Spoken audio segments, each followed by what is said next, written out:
and welcome to the Tao Te Ching for Everyday Living. I'm your host, Dan Casas-Murray. This podcast is for the Tao curious, those looking for a random bit of wisdom once in a while, or for those who want to dive into this wonderful teaching. I've been studying the Tao Te Ching for just short of a year now, and have reconnected with a natural feeling of inner peace and contentment. I don't hold a doctorate, nor am I qualified to teach anything about the Tao Te Ching. I'm just an ordinary person who's experienced the wonderful side effects of following the Tao. Since everyone's experience with this wisdom is different, the only thing that I can hope for is that mine helps you to connect with the Tao in your own unique, personal way. Feel free to listen to each episode a day at a time, or anytime you need a quick Tao shot. You can listen while you're on your way to work, or after that when you're winding down. It's always a good time to observe the Tao. In each episode, we'll do 4 things. 1, we'll read a verse of the Tao Te Ching. 2, I'll break it down into everyday language. 3, I'll share my own thoughts and experience. And 4, I'll leave you with a couple of the many ways you can put the Tao into practice for yourself. That's pretty much how I've been practicing the Tao every day. By listening to Lao Tzu, reflecting on his words of wisdom, listening to other comments, and trying to practice them in everyday life. Thanks for joining me today, and enjoy this episode of the Tao Te Ching for Everyday Living.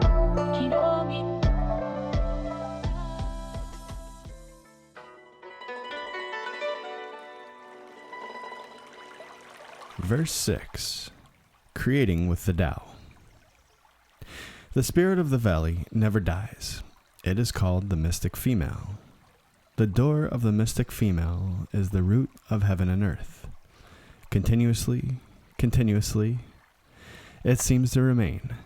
Draw upon it, and it serves you with ease. That's verse 6 of the Tao Te Ching, translated by Lin Yutang. Next, let's break it down. This verse has 2 parts to it, and we'll take each part one idea at a time. Part 1 talks about the spirit of the valley, the emptiness from which all things originate. And part 2 says that the Tao is basically always on. So let's look at part 1 a little closer. Part 1 says the spirit of the valley. Lao Tzu seems to be referencing the fact that a valley is the no-thing place between mountains or high places. Funny enough, it's the place into which gravity deposits all manner of things that are life-giving. So once again, we're referencing the paradoxical nature of the Tao. We'll talk more about this in the experience section. Part 2 says that the Tao is always on, at least that's my interpretation. So the second part of this verse says, continuously, it seems to remain. Draw upon it, and it serves you with ease. If the Tao is this wonderful energy that is nothing, yet provides everything, this part is telling me that it's never off, it never turns off, it's always on.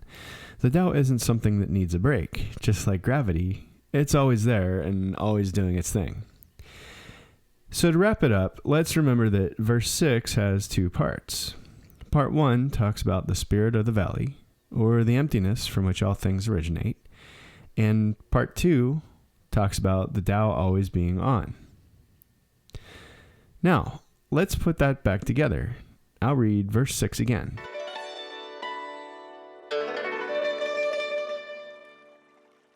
The spirit of the valley never dies. It is called the mystic female.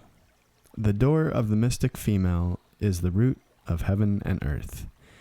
Continuously, it seems to remain. Draw upon it, and it serves you with ease.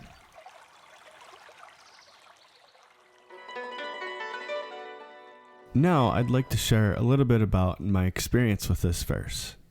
As we've observed previously, we are patterns of the Tao. I think that was in the episode about getting comfortable with infinity. And in fact, Lao Tzu alludes to this in verse 6 as well. The part where he says, the door of the mystic female is the root of heaven and earth. The door is the piece that gives us this clue. My sense is that there are infinite doors, but there is one which we can always access, the door within us. And it's that door that I'd like to talk about accessing for the rest of this episode. Let's take a look at some of the things that this verse made me think about today when considering creating with the Tao. Number 1 is what the spirit of the valley means to me. 2, this concept of always on. And 3, the fact that we are powerful creators.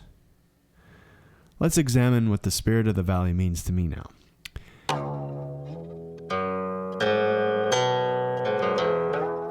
Let's start with a quick definition of a valley. Merriam-Webster says that a valley is an elongate depression of the Earth's surface, usually between ranges of hills or mountains. Okay, so let me think about this for a moment. A valley is the space between two high places. Looked at in comparison to mountains, there's literally nothing in between them. But the valley is the natural place into which everything flows from above. Gravity does this work, and what we are left with is usually some water that is flowing, nutrients and other gifts from nature coming down from the mountains, and a whole ecosystem of animals that come to drink and eat. The valley is nothing, the space between the mountains, and yet it supports more life in creation than they do. And it's no coincidence that Lao Tzu references the mystic female in this verse. Essentially, we are talking about the creative, life-giving female energy of the Tao, or the yin, as opposed to the yang and male energy. This is one of the ways the Tao works, and that's what the first part of this verse is saying to me. So how does this apply to me right now? Well, I think about this from 2 points of view. The first is from a big view, the Tao. This means that if I can live in harmony with the Tao, I can allow it to provide for me, and there's nothing that I need to do. And there's nothing the Tao needs to do to make that work. That's the nature of it. The second point of view is from within myself. The more that I can remain like a valley, in the low places, a repository for gifts, flowing energy, just like a stream, by the way, the more I'll be able to receive the Tao's abundance. Remember when we talked about that in the last episode? And remember in the first episode how we observed that the verses of the Tao Te Ching kind of meld together? This is one of those cool examples. So now, how do I work at being like a valley? Lao Tzu tells us that in follow-on verses. There's one that comes to mind right now, which is verse 8. For me at this point, I like to just practice becoming aware and observe how this principle is operating in my environment. And I do this by being as still as I can, doing my best at refraining from inserting emotional commentary into the events that occur around me, and accepting what is, which is just another way of saying observing things without judgment. Don't worry if that seems like a tall order, or even impossibility for that matter at this point. The Tao gives us plenty of time and space to consider acceptance. Just know for now that it's one of the ways that we can easily walk through that door of the mystic female. Okay, so let's talk about this concept of always on.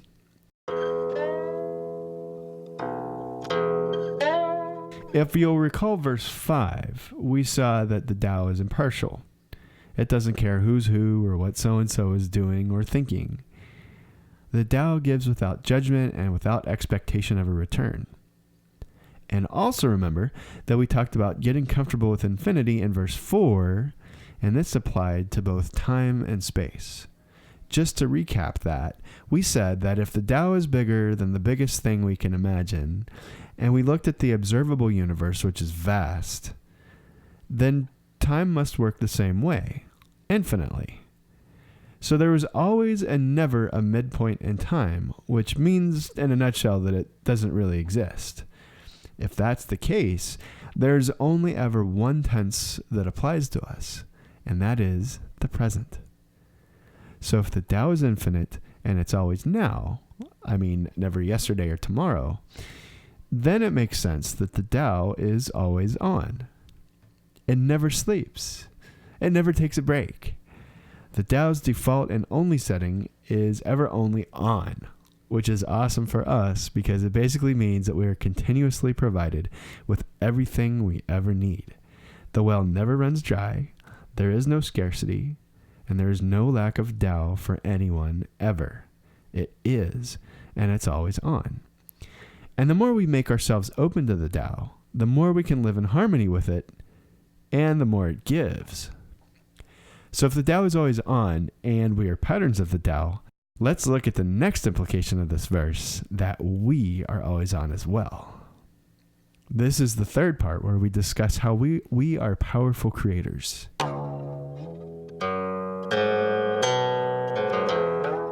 Like the Tao, we are always on. But what does that mean? I mean, I go to sleep, I check out once in a while, I separate myself into different roles throughout the day. I'm a significant other, I'm a worker, I'm a provider, all the things. I turn those things on and off. So how am I always on? The Tao is impartial, and it's always creating, and so are we. And that's what I mean by saying that we are also always on. One of the characteristics of humanity is that we are creators. Now, let's not limit ourselves to thinking about creation as just art or photography or sculpture or whatever. Let's expand the scope of creativity to include creating relationships, creating circumstances, creating interpretations of things, creating goodwill, creating badwill, creating drama. No matter what role in which we find ourselves, we are always creating things, situations, or even experiences for other people. It's what we do. We are always creating. So looked at this way, we are doing what the Tao does. Now, it turns out that we have this thing called consciousness, which in this context means to me that I have the incredible gift of being aware when I am creating, which means that I can be intentional about it if I choose to be. I want to look at my basic creation tool set for a moment. I like to think about it in 3 parts. I create with my thoughts and my words and my actions. Anything that I usually manifest or bring into the material world starts off with a thought, automatic or otherwise. It must start in my brain. I may verbalize it silently or vocally by announcing my intention. And then I use my body's hands, feet, face, whatever else to manipulate matter to realize my intention. Let's pause for a moment and appreciate this. Do insects do this? Do fish? And what about cats? I think our co-biologics actually do these things, but not to the extent that we do. We have the awesome and incredible gift of consciousness that allows us to be aware of and direct this creative process. The next consideration is that if we are always creating, and we know what our default creation tools are, which are thoughts, words, and actions, then we can choose what we create. Well, first, we choose to become aware of our always-on creation status. And then we can decide what and how we will create. So I can wake up and choose to create things out of fear, anger, or aggression. Or I can wake up and choose to create out of love, gentility, and generosity. And since I have these totally observable tools I use, I can watch the entire process as it occurs. And I can change it anytime I want. One might venture to say that I have the power of God. And one might also venture to say that you have the power of God. And we might also venture to say that we all have this God power of creation. The Big Bang? Yes, we have that kind of power, my friends. It's giving me chills just to think about it. Does that mean we start calling ourselves Bruce and start assuming supernatural abilities? No, of course not. That's actually just an inadequate representation of this awesome power we have. No, what we have is far, far greater. The power of always on conscious creation. And oh, by the way, not just of matter, but spirit as well. There's more, so much more. lot to wonder about when it comes to creation and my conscious ability to do it. But I'll pause there for now so we can get on with the episode. So to wrap up my experience with this verse today and considering creating with the Tao, I thought about three things. Number one, what the spirit of the valley means to me. Two, this concept of always on. And number three, that we are powerful creators. Next, let's look at the practical application of creating with the Tao.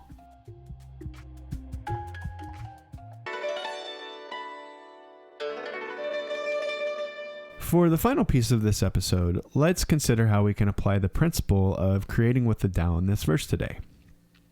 There are three things. Number one, we can practice awareness of creation in general. Number two, we can observe how we and others are always creating. And three, we can consider how or what we might create today. So let's have a look around us, wherever we are. In a coffee shop, on the freeway, at work, at home. Where is there evidence that the Tao has created? If a person made what you see, isn't that the Tao working through that person? Can we see everything as a creation of the Tao? Now let's look at what we have created. Have I created my personal space? What about the clothes I wear? My look? Have I created that? What about the home screen on my phone? And what about the relationships that I've created? Good or bad, I have still played a role in creating my side in them, haven't I? Now let's take a moment to observe how others are always creating. Can we become aware of the people around us? What are they doing? Just by being themselves, can we see that they, like us, are creating things all the time? Are two people sitting together having a conversation and creating a mutual perception of things? Is one person sitting quietly and reading, forming her own opinion with an author about what reality means to them or her?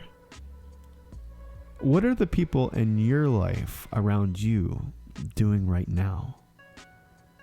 How are they creating? Finally, let's consider our awesome creative capability now. Think about the next 5 minutes. Is there anything you would like to create? Remember, you can do this with a thought, with a word, or with an action. You also have the ability to choose if this creation will come from a place of fear or self, or if it comes from a place of love or oneness with the Tao. What about the next hour? What will you consciously or unconsciously create? In a conversation with a friend or coworker, with a significant other, or with a fellow driver on the road. And what about now? What are you creating right now? Can you see how significant and special you are? You are creating right now. You are exercising your creative powers always. So that will wrap it up today. In order to consider the principle of creating with the Tao, I can do three things. One, I can practice awareness of creation in general. Two, I can observe how I and others are always creating. And three, I can consider how or what I might create today.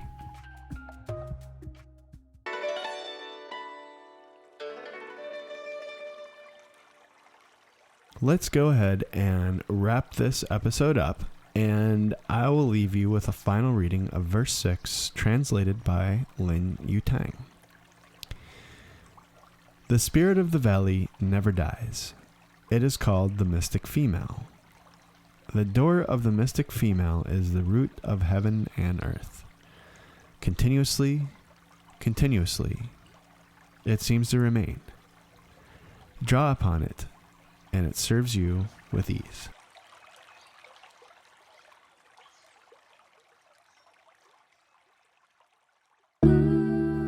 Thanks for listening to an episode of the Tao Te Ching for Everyday Living with your host, Dan Casas-Murray. This podcast is for the Tao curious, those looking for a random bit of wisdom once in a while, or for those who want to dive into this wonderful teaching. In each episode, we do 4 things. 1, we read a verse of the Tao Te Ching.